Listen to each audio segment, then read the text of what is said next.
Greetings, Kindred. I am Voivode Maquette, and welcome back to our World of Darkness and another episode of the Blood Sorcery Rituals playlist, where tonight we're going to continue along the level 4 rituals that are found in the core book for Vampire the Masquerade. And tonight we're touching on Eyes of the Nighthawk, which was a very fun Sabbat ritual back in the day, and now it's just used for common thaumaturgs. But we're going to go ahead and ignore my error for that one and take a look in the details of what this says.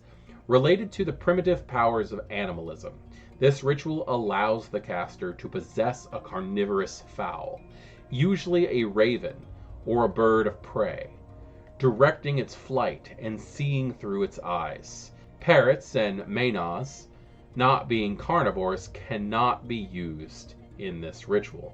Some Tremere spent years training crows and ravens to speak before using them as nighthawks. With the pyramid disrupted, fewer warlocks have the spare time now. I love the fact that it talks about how like Tremere have used this in the past and like taught ravens and crows how to talk and stuff, but like now they don't have time when this wasn't even their ritual originally. But again, this could have changed. This ritual could have been retconned. Who the hell knows? But it used to be found in the Sabbat guide. I'm just going to keep on getting onto that one. The ingredients for this ritual are the eyes of the bird used, taken at the conclusion of the ritual. Well, yummy. So you've got to actually pluck the eyes out of the animal for this. The caster feeds their blood to the bird and enters a trance. That is the process here. So this is very much a shamanistic approach. Very similar to the Norse magic of Steve. It's pretty interesting the way that it works. This is something I could actually see Gangrel using. The system states, on a winning ritual roll, the caster can control the bird and see through its eyes. On a critical win, the bird can perform simple actions under control, such as picking up objects, manipulating keys or dials.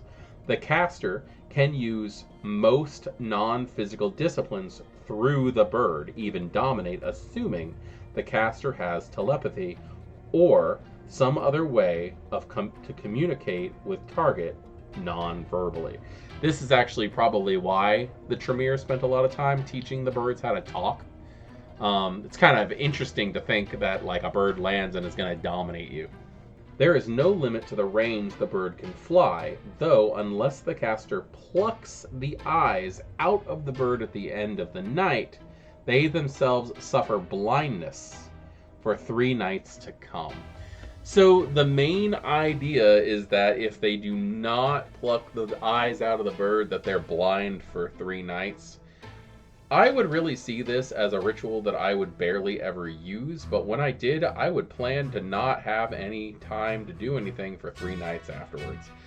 Perhaps it's just my love of animals, but like the idea of training an animal that long just to blind it after 1 use just sounds a little obnoxious. I don't think I like that. What are your thoughts on that one? I think it's more just the idea of wasted time for me. I like the ritual itself, but like in my thought, it's a 4-night ritual. Anyway, give me a thought on what you think when it comes to the Eyes of the Nighthawk, and we will have that discussion in the comments. Class dismissed.